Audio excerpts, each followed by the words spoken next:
창세기 3장 14절에서 21절까지 말씀, 저주라는 제목으로 말씀을 선포합니다.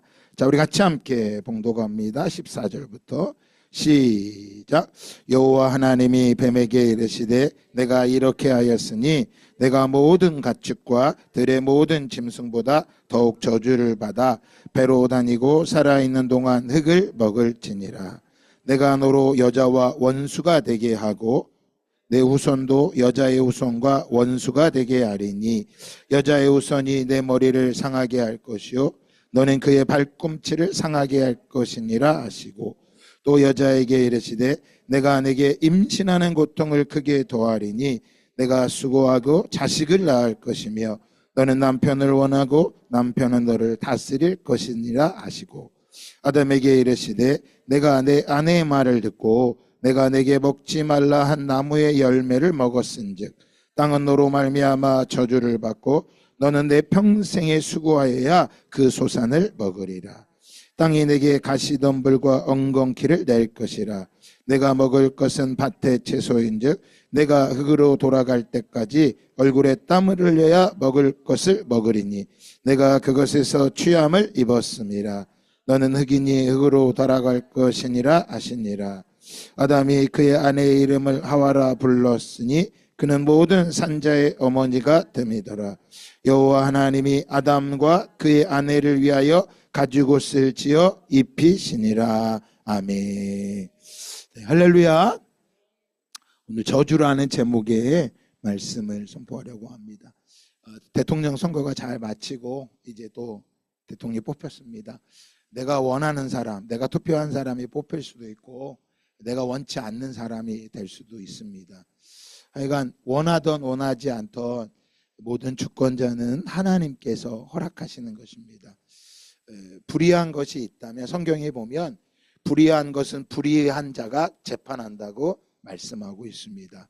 그래서 불의하다고 해서 우리가 이 땅에 살면서 이민을 가면 상관없어요. 그러나 이민을 가도 그 사람이 대한민국 사람이라는 것은 피할 수가 없는 것입니다. 그래서 불의한 자가 뽑혔다 할지라도 그 불의한 자를 저주하는 게 아니라 불의한 자가 기도해서 그 불의함이 바뀌게 해달라고. 특별히 대한민국은 이 전쟁의 위험이들이 있는 나라잖아요. 그래서 해외에서 볼 땐 대한민국이 가장 위험한 나라인데 이 땅에 살면서 약 70년 동안 전쟁이 이제 멈추고 나니까 그 마음들이 다 전쟁이 없이 당연히 살 거라고 생각하고 있습니다. 아닙니다. 언제든지 전쟁이 날 수 있고 그 전쟁 때문에 위험을 겪을 수 있는 게 우리나라이기 때문에 여러분들이 그 대통령이 어떻다고 그런 걸 말하기 전에 전쟁이 나지 않도록 나라를 위해 기도하고, 또 경제적으로 굉장히 많이 어렵잖아요. 특별히 자영업자들 또 그들은 뭐 이루 말할 수 없이 어렵고 감당할 수 없는 그런 어려움 속에 있다고 합니다. 그 속에서 이 나라가 하나님 붙잡아 달라고 기도하는 저와 여러분 되기를 원합니다. 결코 이게 오늘도 말씀이 나오지만 오늘 말씀의 제목이 저주잖아요. 저주라는 건 다른 이에게 혹은 미워하는 이에게 재앙이나 불행이 일어나기를 구하는 기도하는 행위가 저주입니다. 그래서 오늘 말씀 17절에 보면 땅은 너로 말미암아 저주를 받고 저주를 받았다고 말합니다. 이 땅에 재앙이나 불행이 일어나기를 원하는 그런 주술행위. 여러분 오늘 말씀에 보면 하나님께서 아담과 하와를 정말 저주하셨다고 생각되십니까? 하나님이 지금 아담과 하와가 하나님 먹지 말라고 한 선악과를 먹고 야 니네 책임을 다해야 돼. 그 책임을 못했으니까 니넨 저주를 받아야 돼. 야, 내 그렇게 기도하라 그랬는데 기도 안 하고 그러더니 아이 그 꼴을 당했구나. 아유 진짜 아주 속이 시원하다. 여러분 지금 이런 걸까요? 그런 하나님이 아닙니다. 저주는요 또 다른 하나님의 은혜의 표시인 것입니다. 지난주에 말씀드렸잖아요. 선악과가 왜 하나님이 선악과 같은 걸 만들어 가지고 우리를 왜 이렇게 고통스럽게 하고 힘들게 하냐고. 하나님이 선악과를 만든 이유가 있어요. 우리가 그냥 한 명의 사람이 아니에요. 이스라엘 유대인들은요, 사람을 두 종류로 봅니다. 하나는 유대인, 하나는 다 개, 짐승, 돼지 같은 짐승으로 봅니다. 그럼 왜 유대인들은 다른 사람을 짐승이라고 생각하느냐? 유대인들은 하나님이 택하셨기 때문에 영원히 영과 혼과 육이 있어요. 영과 육이 있단 말이에요. 그래서 영원히 살 거라고 생각하기 때문에 사람이에요. 그러나 돼지나 짐승이나 개들은 다 뭐예요? 뭐가 없어요? 영이 없어. 그래서 영원히 영이 없기 때문에 짐승이라고 보는 거예요. 여러분, 하나님께서 우리에게 선악과를 주신 것은 있는 것은요, 하나님이 우리에게 주신 은혜인 것입니다. 우리가 아무것도 할 수 없다고 생각할 때 그 모든 것을 책임질 수 없는 그러한 존재라는 것. 아버지가 되면, 남편이 되면, 엄마가 되면 힘든 이유가 뭐예요? 책임이 있기 때문이에요. 책임. 그래서 결혼하기 전에는 전혀 몰랐던 거, 자식을 낳기 전에 몰랐던 걸요, 결혼하고 나면, 자식을 낳고 나면. 여러분, 부목사들은요 죽었다 깨어나도 부목사야. 몰라. 자식이 죽었다 깨어나도 자식이 부모만 몰라. 그 원장님의 마음을 누가 알겠어? 그 진짜 좋은 그리스도인 직원은 뭐예요? 원장님처럼 일하는 거야. 원장의 마음을 가지고. 여러분, 누가 교회를 사랑할까요? 교회가 내 몸이다, 예수님의 몸이다라고 생각하는 사람들이 교회를 사랑하는 거예요. 그런데 선악과가 저주가 아니라 하나님의 은혜라니까요. 하나님을 대하여 하나님이 어떤 분인지를 말씀을 통해서 배우고 또 설교를 통해 하나님의 음성을 듣고 깨달아져야 하나님이 누군지를 아는데, 어설프게 세상에서 배운 지식, 그걸 세계관이라고 말합니다. 세상에서 배운 지식과 교회에서 내가 알고 있는 생각, 모든 것이 짬뽕되어 있기 때문에 하나님에 대해서 오해하는 게 너무 많아. 하나님에 대해서 오해가 아니라 하나님을 잘 모르는 거죠. 제가 지난주에 말씀드렸죠. 거짓말보다 더 무서운 게 뭐라고요? 거짓말보다 더 무서운 건 망상이라 그랬잖아요. 망상. 거짓말은 진실을 왜곡해서 말하지만 망상은 뭐예요? 없는 것을 있다고 말하는 개소리 같다 그랬잖아. 하나님에 대해서요, 자기는 하나님을 다 안다고 생각하는 거야. 권사님 그러면 하나님을 다 안다고 생각하는 거예요. 여러분, 몸으로 배우지 않는 건 모르는 거예요. 하나님께서 몸으로 우리에게 뭐 하고 계세요? 말씀해 주고 계시는 거예요.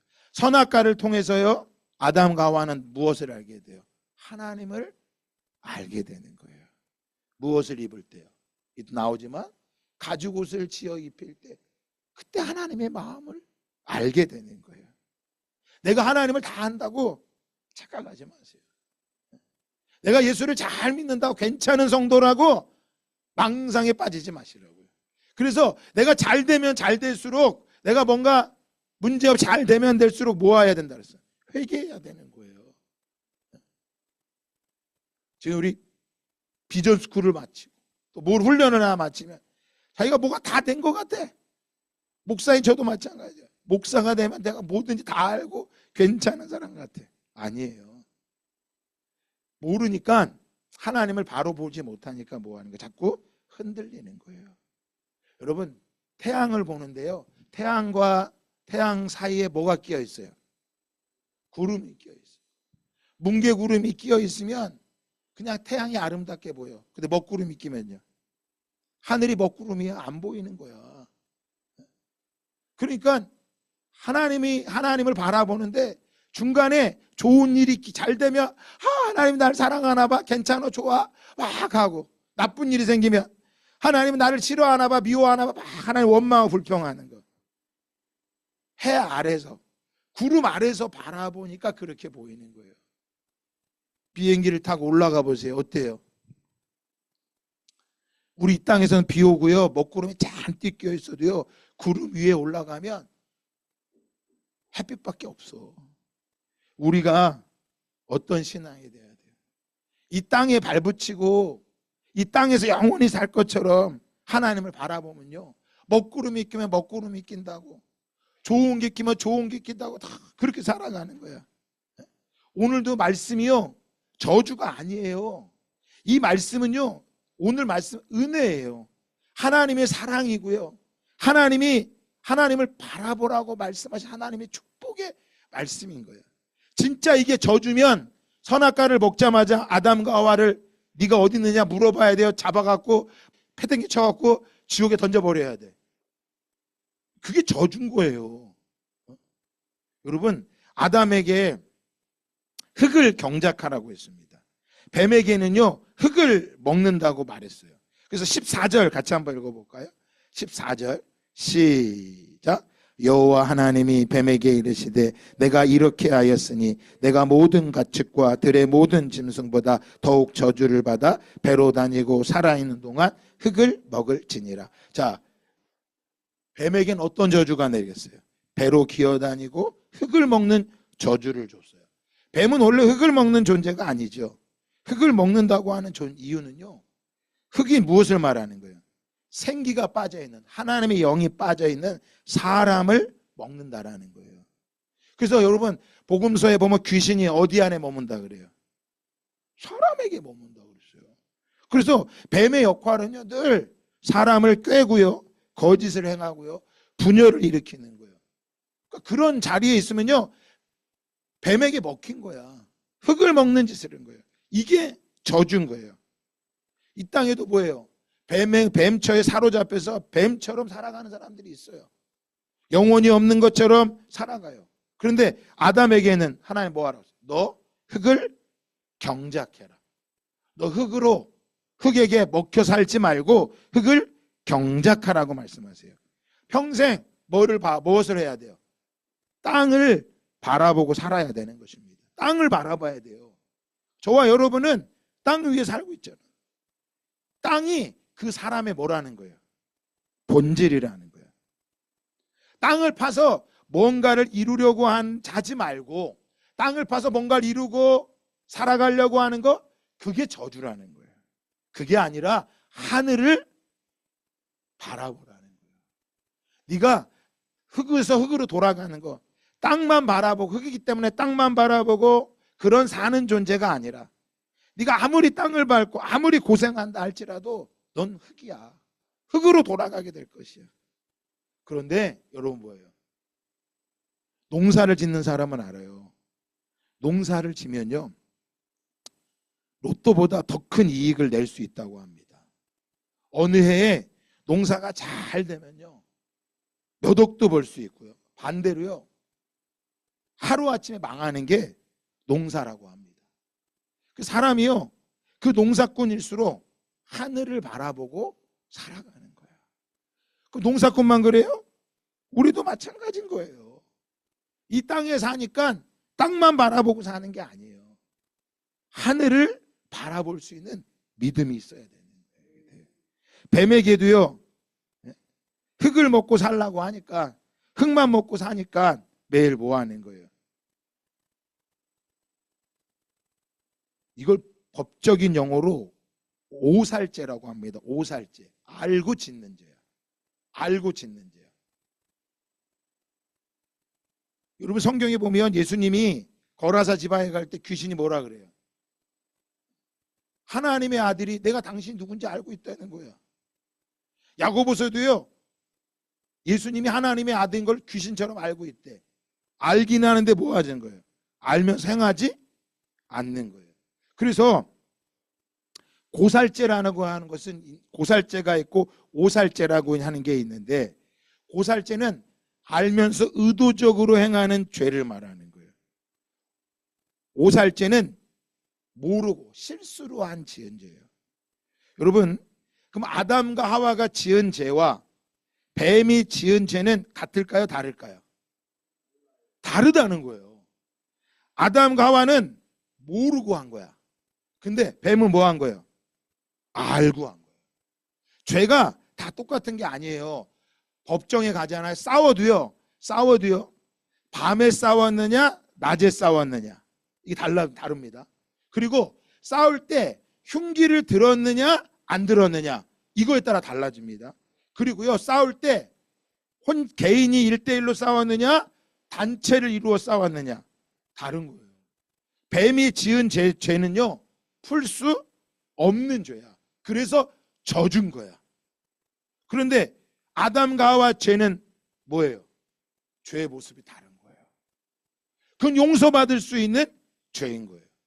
자, 그럼 하나님께서 선악과를 먹고 숨어있는 아담을 부르십니다. 자, 3장 9절 한번 다 같이 한번 읽어볼까요? 창세기 3장 9절 시작. 여호와 하나님이 아담을 부르시며 그에게 이르시되 내가 어디 있느냐. 자, 하나님이 아담에게 네가 어디 있느냐 이 질문은요 아담에게만 하는 질문이 아니야.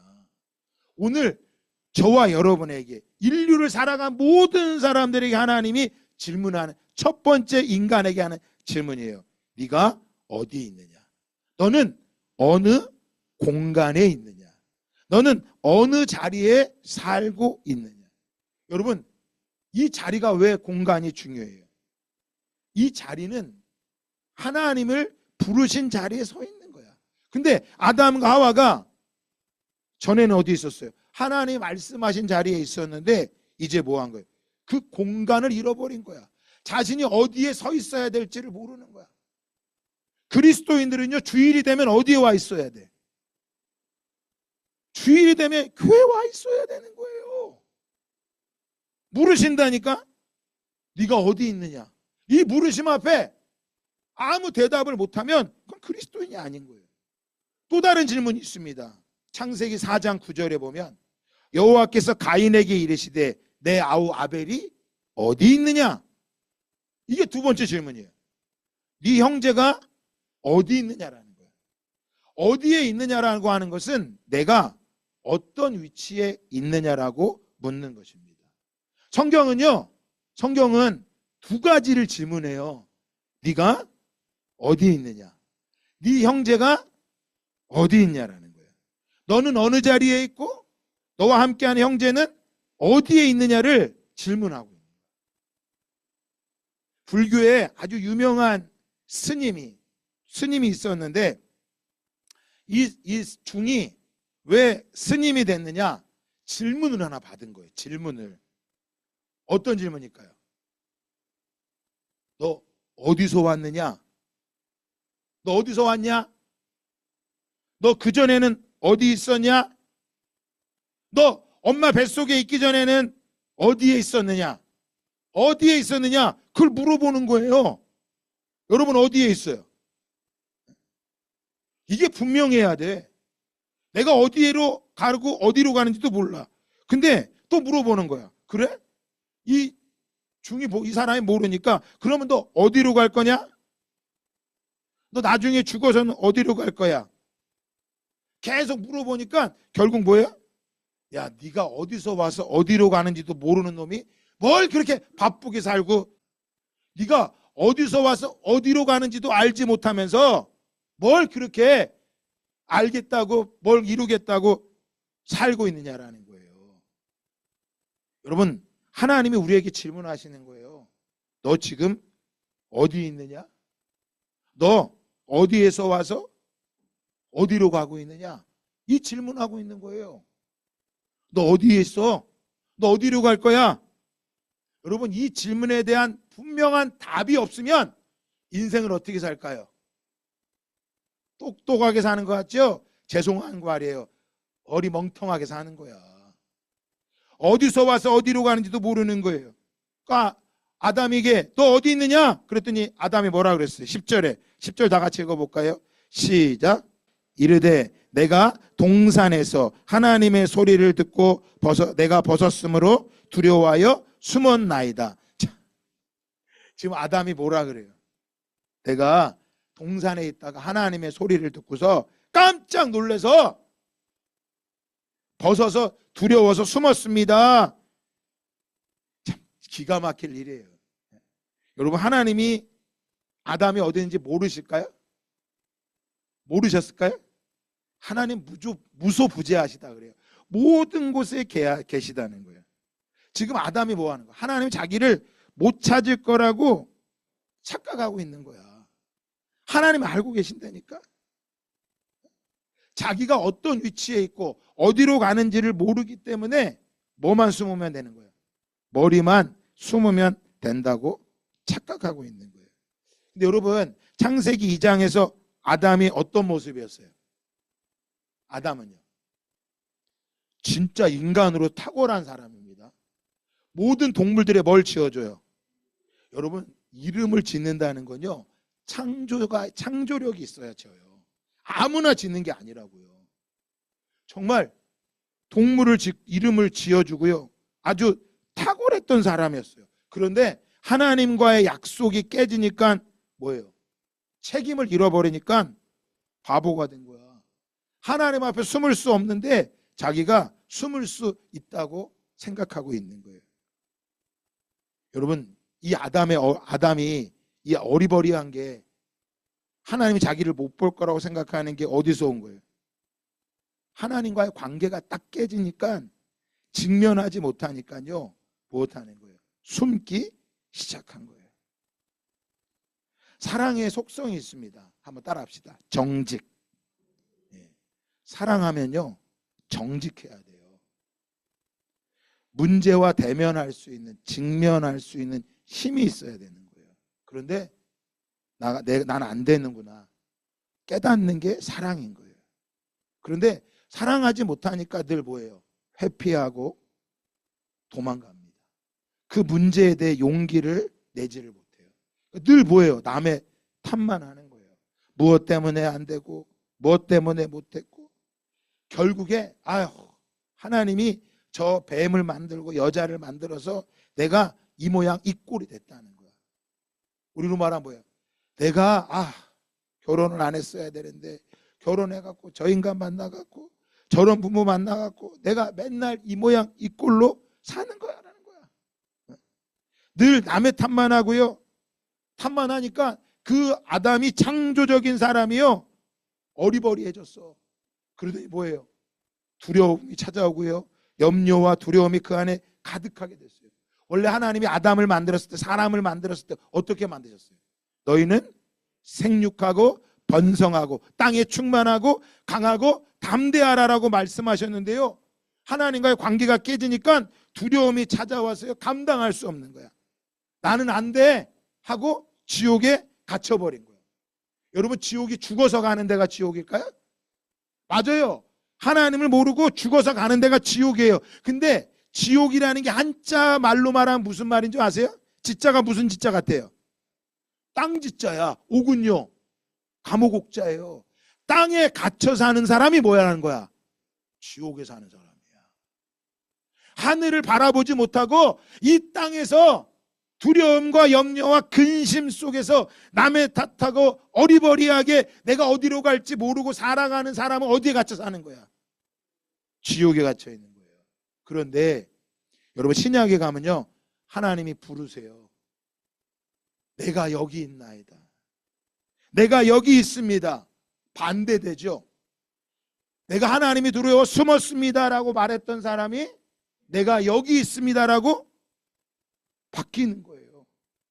염려와 두려움은요, 숨어서 되는 게 아닙니다. 의지가 약하고 지식이 어리버리해지고 감정이 염려와 두려움에 휩쓸려서 할 수 없다고 말하는 거. 난 안 돼. 나는 저주받았어. 나는 이런 집에 태어난 거. 이게 지옥인 거야. 이게 죽음인 거예요. 근데 이 죽음이 언제 찾아온 거예요? 언제 찾아왔어요? 선악과를 먹은 거예요. 선악과를 먹고 난 순간 그 저주가 찾아온 거예요. 그래서 돈을 벌어도요, 불안해서 못 살아요. 그러니까 하나님 앞에 하나님 은혜는 받고 복음 받고 싶은데 드리지 못하는 거예요. 감옥에 갇혀 있는 거예요. 죽도록 일해. 땅에서 일해야죠. 그런데 그 일에서요, 하나님 나 드리질 못하는 거예요. 이게 지옥이에요, 여러분. 잘 보세요. 나는 그 지옥이라는 게 죽어서만이 아니라 한자를 보면서 깜짝 놀랐어. 땅지레니까 땅이라는 감옥에 갇혀 사는 게 지옥인 거야. 하나님과의 관계가 끊어져 버린 것입니다. 죽은 거예요. 근데 하나님께서 이 관계는 죽음으로 어떻게 끝나버린 줄 알았는데 죽음으로 회복하시죠. 자, 한번 21절 읽어볼까요? 21절 시작. 여호와 하나님이 아담과 그 아내를 위하여 가죽옷을 지어 입히시니라. 하나님께서 무엇을 입혀주세요? 가죽옷이요. 여러분, 가죽옷은 무엇을 말하는 걸까요? 십자가를 말하는 거예요. 가죽옷이 핏값이라는 거예요. 하나님이 핏값으로 아담과 하와의 부끄러움을 가려 죽이시겠다는 거야. 성경에 보면 피는 생명이라는 거야. 피는 정령 죽는다라고 하는 것은요, 이것을 죽음을 덮을 수 있는 방법은 하나밖에 없어요. 피예요. 피가 아니면 회복될 수 없는 거예요. 그래서 히브리서 9장 22절에는 율법을 따라 모든 물건이 피로써 정결하게 되나니 피 흘림이 없은즉 사함이 없느니라. 여러분, 하나님과 소통하려면요, 핏값을 지불해야 돼. 열심을 내야 되는 게 아니라 하나님과 소통하려면요, 핏값을 지불해야 돼. 다시 한번 말씀드릴게요. 하나님 앞에 나아가는데 다른 종교는요, 열심을 내고 정성을 들여야 된다 그래. 그런데 성경은 그렇게 말하지 않아요. 하나님과 소통하려면 핏값을 지불해야 돼. 그럼 십자가는 핏값이에요. 무엇이에요? 자신을 내어주는 거예요. 하나님께서 당신의 아들을 내어주시는데 무엇까지 내어주셨어요? 생명을 내어주기까지 우리를 사랑하신 거예요. 그러면 저주는, 선악과는 언제 사라지는 걸까요? 언제 떠나가는 걸까요? 핏값을 지불해야 되는 거예요. 선악과를 먹지 않는 것은요, 생명을 내어주는 거예요. 여러분, 교회에서요, 가정에서, 직장에서 어떤 집사님을, 땡땡땡 집사님을 생명의 관계로 받아들이려면요, 이분과 내가 생명의 관계다, 그러려면 있어야 될 게 있어요. 장점과 단점을 다 뛰어넘고 내 생명을 주기까지 사랑할 때 생명 관계가 되는 거예요. 결혼한다라는 건요, 그냥 몸이 같이 사는 게 아니에요. 생명으로 살겠다는 거야. 그 사람의 장점, 그 사람의 단점도요, 내가 함께 하겠다는 거야. 그래서 교회에서 마음에 안 드는 집사님이 있다, 그러면 그 집사님을 내 아들로 보면 되는 거야. 뭘로 보면 된다고요? 그래야 가능한 거예요. 정죄하는 건 쉽지만요, 아들로 봐야 되는 건 쉽지 않은 거예요. 내가 저 죽일 놈, 나쁜 놈 다 하다고요, 하다가도 또다시 바라본 뭐예요? 예쁜 게 내 아들이야. 여러분, 자식 때문에 속 썩고 죽을 것 같지만 잠들어 있는 자식을 보면요, 또 사랑할 수밖에 없는 거예요. 그래서 어린 시절에 아기를 낳으면 뭣도 이쁘다 그래요. 똥 싼 것도 이쁘다 그래. 똥 싼 것도. 이게 생명의 관계인 거예요. 이게 신비한 거야. 세상에 똥이 어떻게 이쁘겠어? 발가락이 어떻게 이쁘겠어? 그런데 이게 신비한 거라니까. 이 신비로움이 어디까지 가야 돼요? 영의 세계까지 가는 게 기적인 거야. 직장에서요, 원장님을요, 사장님을요, 직장 동료를요, 무엇으로 바라보면 돼? 자식으로 바라보면 되는 거야. 자식. 생명을 내어준다라고 하는 건요, 피로 맺어진다라는 거예요. 피로 관계하지 않으면, 핏값으로 서로 하나 되었다고 되지 않으면 지지고 볶고 싸울 수밖에 없는 거예요. 부부를요, 그래서 말씀하시죠. 창세기장에 하나님이 짝지어준 걸 사람이 뭐 할 수 없다 그래요. 이게 뭐예요? 부부를 하나님이 짝지어 놓으셨다라는 거야. 그런데 이게 네 모니 세 모니 따지고 들면 뭐밖에 할 수 없어요. 싸울 수밖에 없는 거예요. 교회 안에서요, 하나님께서 생명 관계 속에서 여러분을 저에게 붙여주셨다. 여러분이 저를 바라볼 때 우리 목사님이다. 성도 간의 관계 안에 피로 맺어준 지체구나 라고 생각되면요, 다 받아들일 수 있어요. 이게 내 몸의 일부분이구나 받아들이는 거, 이게 십자가예요. 이게 핏값인 거야. 그래서 갈라디아 2장 20절에 보래. 내가 그리스도와 함께 십자가에 못 박혔나니 이젠 내가 산 것이 아니요 그리스도 예수께서 산 것이라. 이제 내가 육체 가운데 사는 것은 나를 사랑하사 나를 위하여 자기 자신을 버리신 그리스도 예수를 위해 사는 것이라. 교회가 무엇으로 해요? 핏값으로 세워졌다라는 것을 말씀하고 있는 거예요. 이게 십자가의 삶인 거예요. 그래서 바울은 골로새 1장 24절에 말합니다. 나는 이제 너희를 위하여 받는 괴로움을 기뻐한다. 그리스도의 남은 고난을 그의 몸된 교회를 위하여 내 육체에 채우노라. 교회에 남은 뭐가 있대요? 고난이 있대요. 그거를 내가 내 육체에 받고 채우겠다라는 거예요. 가정을 위해서는 모든 것을 하는데 하나님의 나라를 위해서, 교회를 위해서 못하는 거예요. 여러분, 우리 주님 말씀하시죠. 너희 가정이 먼저가 아니라 그의 나라와 그의 의를 먼저 구하라. 여러분, 부모와 자식의 관계는요, 피로 맺어진 관계예요. 이것은 어떻게 피로 맺어질 거예요?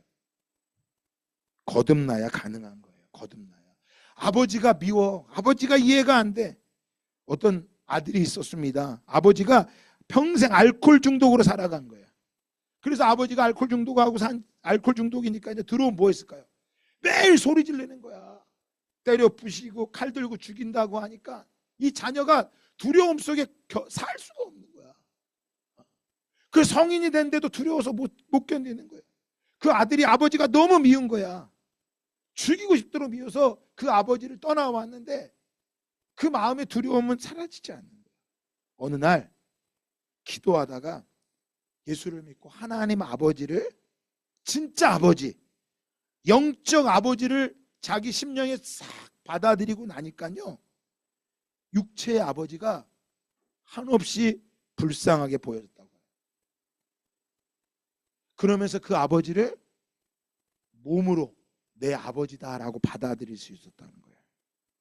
여러분, 영적인 아버지를 받지 않으면 육신의 아버지가 이해가 안 되는 거예요.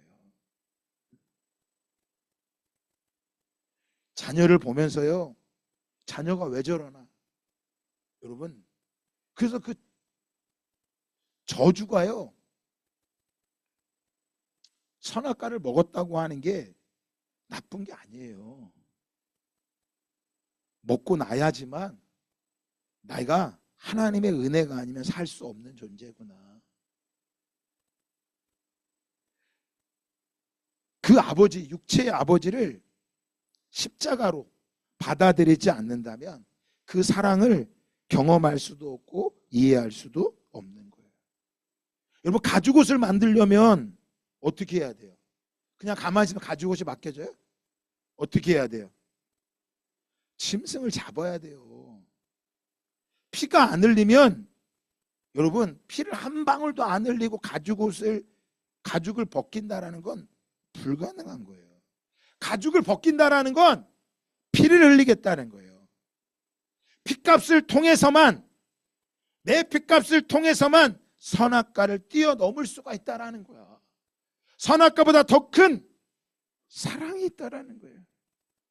내가 먼저 받아봐야지만 내 가죽을 벗기라고 내어줄 수 있는 거예요. 어떤 자매가 자기는 한 번도 공짜를 받아본 적이 없다는 거야. 여러분, 이 자매는요, 누구도요 사랑을 베풀 수가 없습니다. 왜요? 인생을 살아가면서요, 공짜로 받아본 게 있어야지만 다른 사람에게 베풀 수 있는 거예요. 지금은 참 청년들을 봐도요, 더치페이가 강해서요, 부부도, 세상에 요즘 부부도 각자 돈 관리를 각자 해. 내가 버린 건 내가 쓰고 네가 버린 건 네가 쓰고 똑같이 해야 된다는 거예요.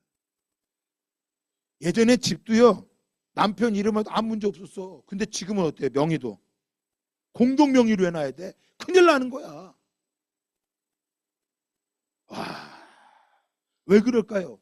세상에서 공짜를 받아본 적이 없었기 때문에 이 사람은 죽었다 깨어나 다른 사람에게 공짜로 줄 수 없는 거예요. 내가 하나님과 생명의 관계가 되어보지 않으면 교회에 와서도 뭘로 살아요? 이익의 관계로 살아갑니다. 하나님 앞에 받아본 적이, 하나님한테 받는다고 하는데 너무 머니까 때로는 사람한테 받아봐야 돼요. 사랑할 때요, 내가 하나님이 당신을 사랑하셔 하고 사랑해요. 제가 요즘 기도하는 기도 제목이 하나 있어요. 교회를 위해서. 요즘은 저희 교회도 지금 보면 청소년들이 별로 없어요. 어린이들 별로 없고요. 근데 하나님께서 우리 교회가 이 센터 앞에 있잖아요.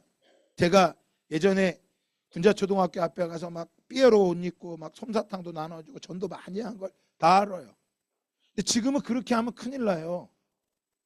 밖에서요, 놀이터에서 애들인데 데리고 오잖아요. 경찰에 신고 들어가요. 전도가 쉽지가 않은 거야. 근데 교회는 갈수록 신뢰가 무너지니까 이거 어떻게 해야 되나. 계속 기도를 좀 해서, 그러면서 이러다간 우리 교회도 의미가 없겠구나. 이거 매일 다 사명이 있어야 되는데 어떻게 해야 되나. 기도를 하는데 우리 마지막 청소년 센터가 있잖아요. 청소년 센터인데 애들이 교회를 안 들어와. 오라 그래도 안 와요. 여기서 야 천국 갈 거야 이래.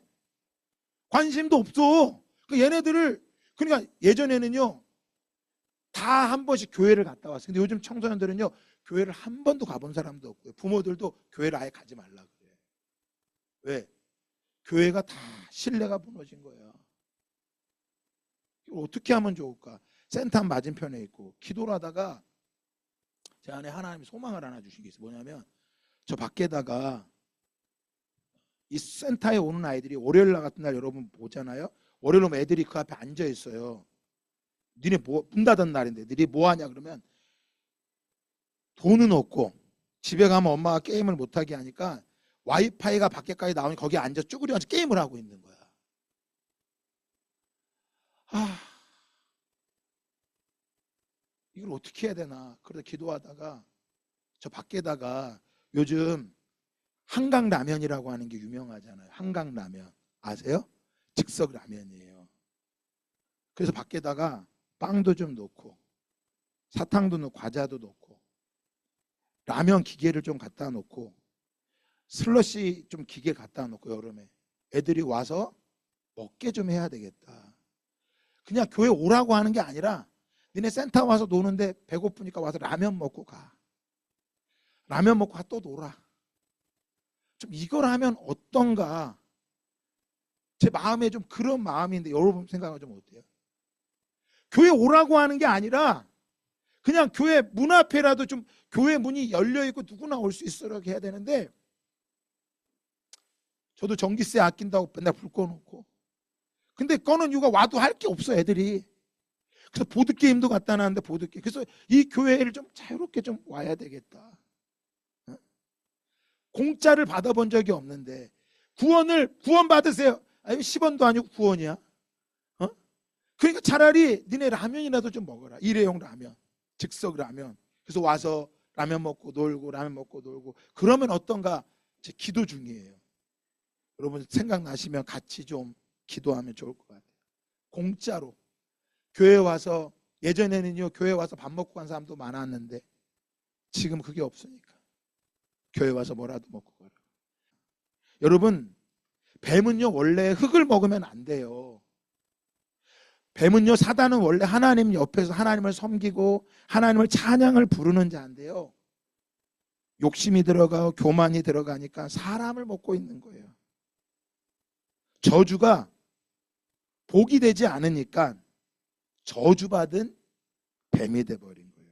그런데 저주는요 또 다른 축복의 통로입니다. 한국 교회에 어렵고 위기라고 말하지만 이 위기를 어떻게 하면 극복해 볼까. 전도해도 전도도 되지 않는다 그러고, 여러분도 어디 가서 제가 봐도 전도 안 할 것 같아. 우리가 맨날 100개 일터교회를 개척합시다 그래도 가서 일터교회 예배드리는 별로 없는 것 같아. 그런데요, 어떤 사람은요 저주를요 축복의 통로로 쓰는 사람이 있고요, 어떤 사람은 저주받았다고 저주에 머물러 있는 거예요. 예를 들면 이런 거예요. 어떤 사람은 이혼을 하고요, 죽을 것 같아서, 너무 힘들어, 어려워서, 왜 나는 내가 왜 이혼당하고 내가 왜 이렇게 힘들어야 돼? 라고 끝나는 사람이 있는가 하면, 반대로 하나님은 나에게 이렇게 말씀하셨어 라고 고백할 수 있는 게 다른 거예요. 저주를 일부러 받으려고 다닐 필요는 없어요. 하지만 죽을 것 같은 인생 속에서도요, 그것을 해석할 수 있는 힘은 자기 자신에게 있는 거야. 하나님이 우리한테 주신 거예요. 네가 해석하라는 거예요. 네가 그렇게 살겠다고 하면 그렇게 살아. 그래서 책임지지 않으려고 하는 사람은요, 해석도 안 합니다. 그래서 맨날 종으로 살아가는 거예요. 주인 눈치만 보는 거야. 그 주인이 얼굴이 밝으면 나도 밝고, 주인이 어두면 나도 어둡고요. 돈 받으면 좋고 돈 없으면 불평하고요. 종의 관계인 거예요. 근데 여러분, 하나님께서 이스라엘 백성을요, 가나안 땅, 약속의 땅을 주셨는데 10하루길이면 갈 수 있는 길이야. 근데 몇 년 걸렸어요? 40년 걸렸어요. 40년 도는 게 저주예요? 저주야? 아니에요. 40년을 돌다 보니까 일단 다리가 튼튼해졌어. 그래가지고 종에서 군사로 변했습니다. 40년 동안 돌면서요, 뭐가 바뀌었어? 야, 나는 저주받은 종이 아니야. 나는 자유인이 된 거야. 여러분, 성경은 우리에게 말해줍니다. 너는 저주받은 종이 아니라 주인이라는 거야. 우리가 속한 일터는요, 우리가 그곳에 생육하고 번성하고 다스리고 정복하라고 하나님이 세우신 하나님의 나라지, 거기서 너 죽도록 일해서 너 고생해봐라, 그래서 벌은 거 10분의 1 드리면 너한테 복 줄 거야, 그렇게 하나님이 허락하신 게 아니라는 거예요. 여러분, 벌써 10년이 넘었죠. 세월호 사건을 통해 아이들이 죽었습니다. 여러분, 이 죽은 거 핏값을 어떻게 해야 되냐, 그 원인을 발견해야 된다고 정치가들이 수없이 막 공약을 걸고 합니다. 그런데 우린 그걸보다 뭘 봐야 돼요? 내가 죽어야 될 거, 이 아이들이 대신 죽었다는 그 죽음을 뭐 해야 돼? 기억해야 돼. 그리고 그 사건에 의미를 부여해 주고요, 무브먼트, 운동을 일으켜야 돼요. 여러분, 어떤 사건은 이익이 아니라 그 사건을 통해 하나님 말씀하시는 게 있는 거야. 우리나라는요, 술하고 그리스도인이 술 먹고 담배 피면 돼요, 안 돼요? 안 됩니다. 만약에 목사님이 술 먹고 담배 피면 쫓겨납니다. 근데요, 술 먹지 말라고 안 그랬어. 그것도 술 먹으라는 소리가 아니야. 왜 우리나라는 술 먹고 담배 피지 말고 도박하지 말라고 하느냐? 복음이 들어왔을 때요, 교회에서 일으킨 운동이야. 선교사님들이 조선 땅을 보니까 술 먹고 담배 피고 도박하는 인생을 보면서 너무 불행하게 사는 거야. 그래서 뭘로요? 죄라고 가르쳐 준 거야. 그게 죄입니다. 그거 하면 안 됩니다. 하나님이 기뻐하지 않습니다. 그랬더니 한국 교회가 뭐였어요? 술 먹고 담배 안 피고 도박 안 하니까 이 대한민국 이만큼 살게 된 거야. 지금도 이게 전통이 돼서 교회에서 권사님, 장로님이 술 먹고 담배 핀다, 큰일 나는 거예요. 그러나 지금은요, 술, 담배는 더 중요한 게 있어. 뭐야? 지금 만약에 우리가 운동을 한다, 뭐 해야 돼? 직장에서 정직한 운동을 한다든가, 지각하지 않는다든가, 세월호 사건을 통해서 뭐 해야 돼요? 야, 아이들의 죽음이 헛되지 않아야 되겠다. 그 가치를 위해서 피가 필요하다면 내가 기꺼이 내어주겠다. 나의 이익이 아니라 가치를 위해서. 우리에게 어떤 운동이 필요해요? 감사 운동이 필요해요. 요즘 사람들 얼굴 보면요, 얼굴이 다 우울해. 다 지쳐 찌들어 있어. 청년들도 뭐예요? 직장 일하느라 다 지쳐 있어. 너무 힘들어 보여서 금요 기도에도 좀 쉬는 거야. 새벽 기도도 좀 쉬는 거예요. 쉬라고. 여러분, 그런데 그 속에서 우리가 뭐 하면요? 감사하면. 내가 직장에서 감사하리라. 감사하리라. 작은 운동, 내가 무엇을 할 수 있을까? 무엇을 할 수 있을까? 슬픔에도 단계가 있다고 합니다. 첫 번째는, 야, 너무 슬퍼, 나 죽고 싶다. 어떻게 나에게 이런 일이? 왜 이런 일이 일어났지? 막 거기서 머무른 사람이 있고요. 이 슬픔이 나에게 어떤 의미가 있을까? 슬퍼하다가요, 더 나아가면 어떤 의미가 있을까? 그래서 여러분, 저주한, 내가 누구 미운 사람이 있어. 미워하세요. 기도하세요. 하나님, 저 인간 너무 미워요. 그래서 시편 기자 다윗은 뭐라 그래요? 자식이 망하게 해주세요. 자식들이 구걸하게 해주세요. 막 저주를 퍼붓습니다. 그런데 마지막에 뭐라 해요? 그러나 하나님의 은혜가 있습니다. 상처가 너무 크면요, 아무리 말해줘도 듣지를 못합니다. 그저 할 수 있는 거라고 같이 앉아서 울어주고 함께 하면 되는 거예요. 그리고 나서 뭐라고요?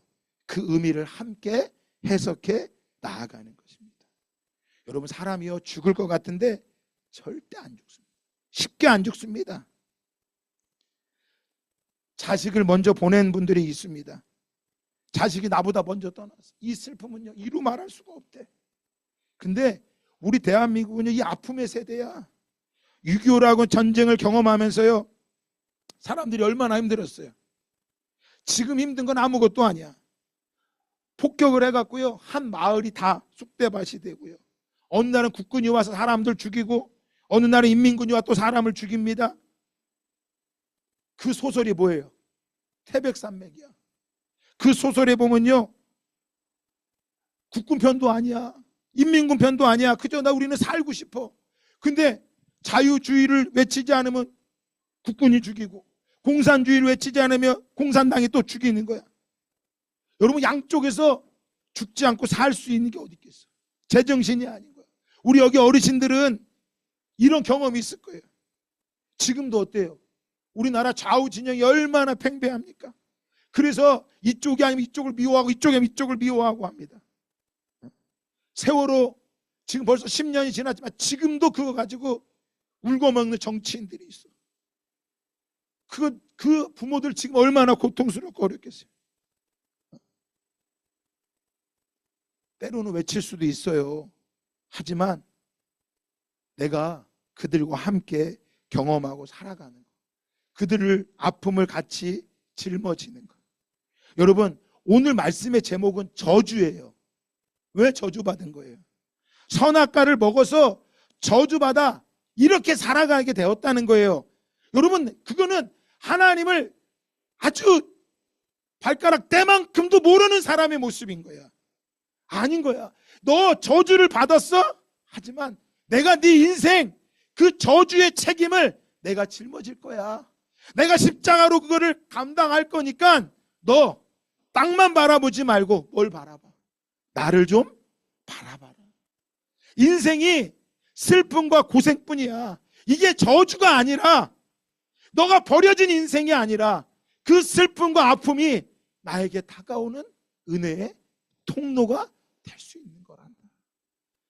마태복음 11장 28절에 말합니다.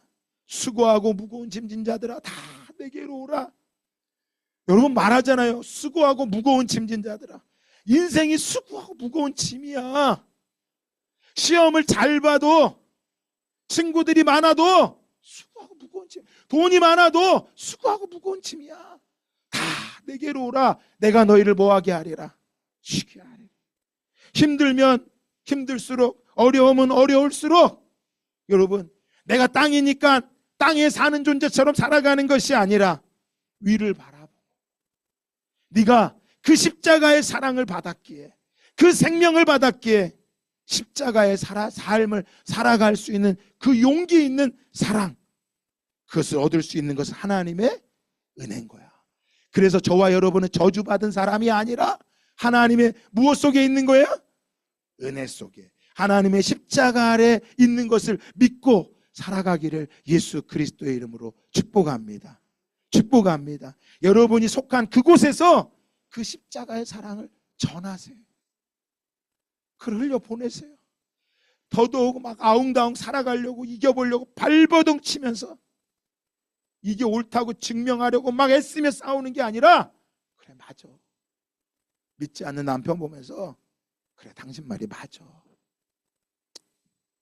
당신 말이 맞아. 생명이 없는 아들을 바라보면서 아들을 사랑할 수 있는 거야. 하나님 이 아들 때문에 내 감당이 안 됩니다. 죽도록 밉습니다. 그러다가도 뭐예요? 사랑할 수밖에 없는 거. 여러분 이게 은혜예요. 은혜. 우리의 인생은 저주받은 인생이 아니라 하나님의 은혜로 바라보며 책임을 다하는 저와 여러분 되기를 예수 그리스도 이름 축복합니다. 이번에 우리가 특별 헌금하는 것도요. 무엇 때문에요? 내가 사랑하기 때문에 할 수 있을 만큼 다 하시길 바래요. 교회에 사랑하고 책임 있는 그 모습으로 함께 걸어가기를 축복합니다.